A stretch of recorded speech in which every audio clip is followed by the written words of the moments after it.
Hello, welcome back sa ating YouTube channel. This is Gabs Vlog.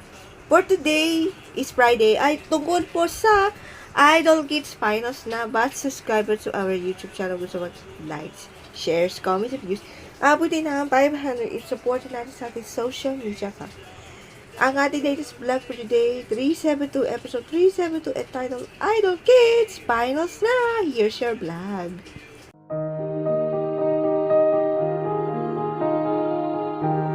Okay, simulan natin, panoorin natin ang highlights.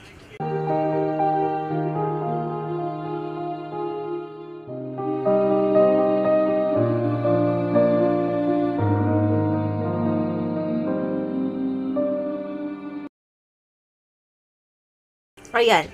Finals na bukas sa Sunday gaganapin sa ating Idol Kids Philippines, the final show, the featuring 6 Kitty Hopos ang maglaban-laban para sa kauna-unahang Idol Kids Philippines Grand Champion.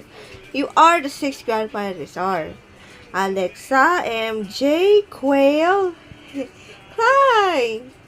Yan, si Klein, Yasi, and Sean. For Alexa, okay naman kasi sa medyo pa-purposes of the song na last time. Mas magaling kasi sa mga iba. Si MJ, parang di magaling eh. Hindi ko sure kung bakit eh. Basta, bukas na lang siyang sa Sunday. Si Quail, anak ni na Bradley Holmes at Nina Holmes. At sana po mananalo yan sa ating Idol Kids winner. Si Clyde, naliwanag sa dilim pa.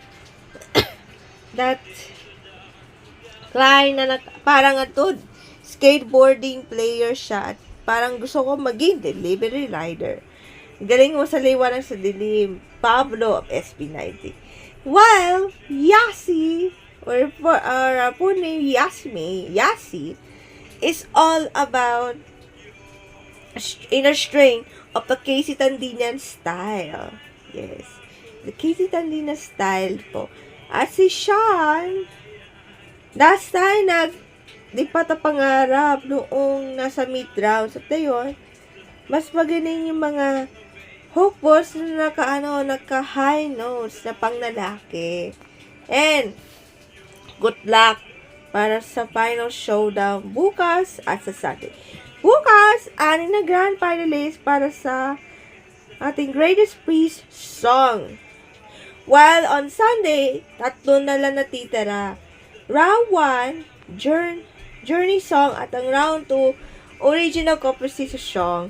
Kung saan, the song, all 3 or others grand finalists ay under ABS-CBN Music, Star Music.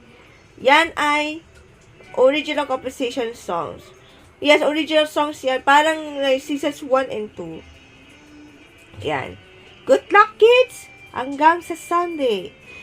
Malalaman natin kung sino yung grand winner. Malalaman natin this coming weekends on Idol Kids Philippines, the final showdown on Kapamilya Channel, A to Z and TV Bye.